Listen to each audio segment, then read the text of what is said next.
और अब बात करते हैं सूर्य के कन्या राशि में गोचर की। बीती रात 1:47 पर सूर्यदेव सिंह राशि से निकलकर कन्या राशि में प्रवेश कर चुके हैं और 17 अक्टूबर की दोपहर 1:45 तक कन्या राशि में ही गोचर करते रहेंगे। उसके बाद तुला राशि में प्रवेश कर जाएंगे। बता दें कि जिस दिन सूर्यदेव किसी एक राशि से दूसरी राशि में प्रवेश करते हैं उसे सूर्य की संक्रांति कहा जाता है। किसी भी संक्रांति में पुण्यकाल का बड़ा महत्व है। इस दौरान पवित्र नदियों में स्नान और दान करने का महत्व बताया गया है। सूर्य की कन्या संक्रांति के दौरान गोदावरी नदी में स्नान दान का विशेष महत्व है। तो बता दूं कि सूर्य की इस कन्या संक्रांति का पुण्यकाल आज सुबह 8:11 तक रहेगा। लिहाजा आप इस समय के बीच स्नान दान पुण्य करके लाभ उठा सकते हैं। साथ ही सूर्य के कन्या राशि में इस गोचर से आने वाली 30 दिनों के दौरान विभिन्न राशि वालों पर क्या असर होगा और उसके लिए आपको कौन से उपाय करने चाहिए, अब हम इसकी चर्चा करेंगे। सबसे पहले बात करेंगे मेष राशि की। मेष राशि वालों, सूर्यदेव आपके छठे स्थान पर गोचर कर रहे हैं। जन्मपत्रिका के छठे स्थान का संबंध हमारे मित्र, शत्रु तथा स्वास्थ्य से है। सूर्य के इस गोचर से आपके जीवन में मित्रों की वृद्धि होगी। जरूरत के वक्त उनका पूरा सहयोग आपको मिलेगा।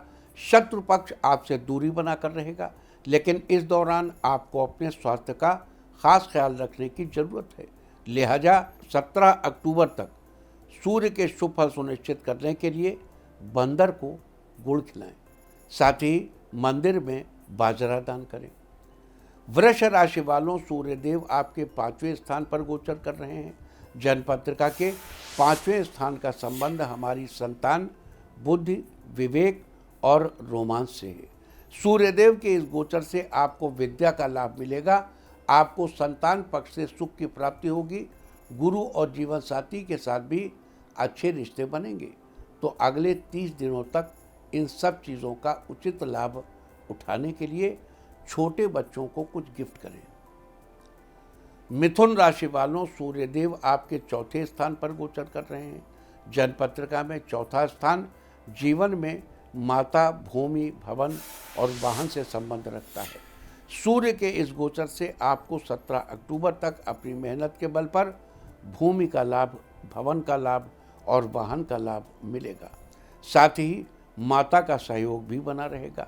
लिहाजा सूर्य के शुभ फल बनाए रखने के लिए किसी जरूरतमंद को भोजन कराएं। कर्क राशि वालों, सूर्यदेव आपके तीसरे स्थान पर गोचर कर रहे हैं। जन्मपत्रिका के तीसरे स्थान का संबंध हमारे पराक्रम, भाई बहन तथा यश से है। सूर्य के इस गोचर से आपको अपने भाई बहनों से आशा के अनुसार साथ नहीं मिल पाएगा और आप खुलकर दूसरों के आगे अपनी बात रखने में संकोच करेंगे।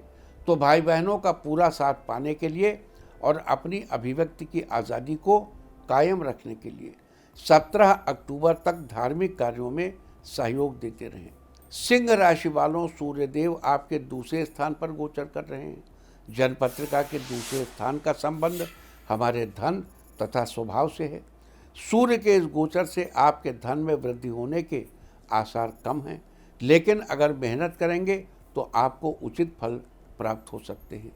इस दौरान आपके स्वभाव में बदलाव आएगा। तो आपके पास धन का फ्लो बढ़ाने के लिए 17 अक्टूबर तक किसी धर्मस्थल या मंदिर में नारियल का दान करना चाहिए। कन्या राशि वालों, सूर्यदेव आपके पहले यानी लग्न स्थान पर गोचर कर रहे हैं। जन्मपत्रिका में लग्न यानी पहले स्थान का संबंध हमारे शरीर तथा मुख से है। अतः इस स्थान पर सूर्यदेव के गोचर से आपको कई तरह के फायदे होंगे। आपको धन की प्राप्ति होगी, आपके यश सम्मान में बढ़ोतरी होगी और लवमेट्स के साथ आपके रिश्ते मजबूत होंगे। साथ ही आपकी संतान को न्यायालय से लाभ मिलेगा। तो सूर्यदेव के इन शुभ फलों को बनाए रखने के लिए 17 अक्टूबर तक रोज सुबह स्नान आदि के बाद सूर्यदेव को नमस्कार करें। तुला राशि वालों, सूर्यदेव आपके 12वें स्थान पर गोचर कर रहे हैं। जन्मपत्रिका में 12वें स्थान का संबंध शैया सुख से है, परंतु इस स्थान का संबंध व्यय से भी है। अतः सूर्य के इस गोचर से आपको शैया सुख तो मिलेगा, लेकिन आपके खर्चे भी बहुत हद तक बढ़ जाएंगे।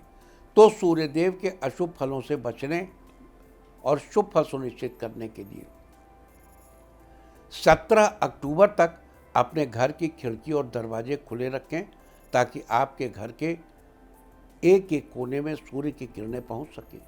वृश्चिक राशि वालों, सूर्यदेव आपके 11वें स्थान पर गोचर कर रहे हैं। जन्म पत्रिका में 11वें स्थान का संबंध आमदनी और कामना पूर्ति से है। सूर्य के इस गोचर से मेहनत के बल पर आपकी आमदनी में वृद्धि होगी। आपको धन लाभ के अवसर मिलेंगे और आपके काम बनेंगे। इस दौरान आपकी कोई इच्छा पूरी हो सकती है। लिहाजा सूर्य के शुभ फलों को सुनिश्चित करने के लिए और अशुभ फलों से बचने के लिए रात के समय अपने सिरहाने 5 बादाम रखकर सोएं और अगले दिन सुबह उठकर उन्हें किसी धर्म स्थल या मंदिर में दान कर दें। धनु राशि वालों, सूर्यदेव आपके 10वें स्थान पर गोचर कर रहे हैं। जन्म पत्रिका में 10वें स्थान का संबंध करियर, राज्य और पिता से है। सूर्य के इस गोचर से आपको अपने करियर में सफलता अवश्य मिलेगी। साथ ही आपके पिता के काम भी बनेंगे। इस दौरान कोई प्रशासनिक काम पूरा हो जाएगा। लिहाजा अपने करियर में और पिता के कार्यों में सफलता सुनिश्चित करने के लिए आज से 17 अक्टूबर तक घर से बाहर निकलते समय अपना सिर ढक कर जाएं।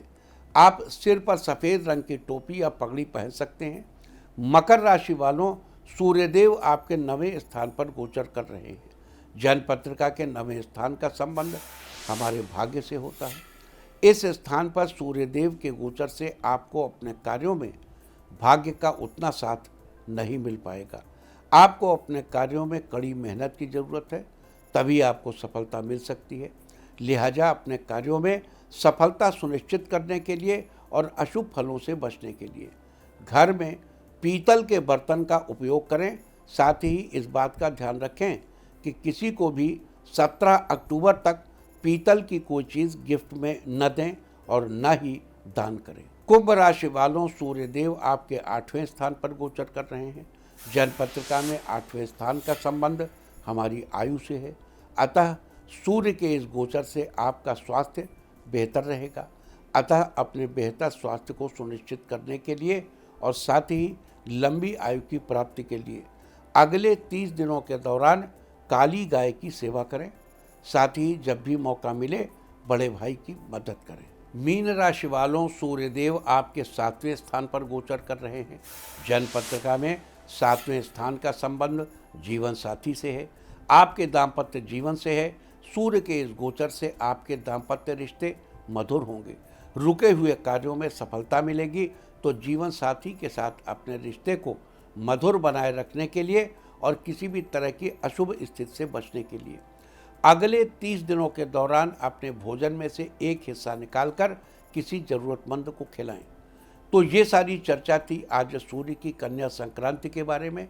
सूर्य की कन्या राशि में गोचर के प्रभाव से विभिन्न राशि वालों को शुभ फलों की प्राप्ति के लिए और अशुभ फलों से बचने के लिए क्या उपाय करने चाहिए, आज हमने इसकी चर्चा की है। उम्मीद है कि आप इस सारी चर्चा का लाभ जरूर उठाइए।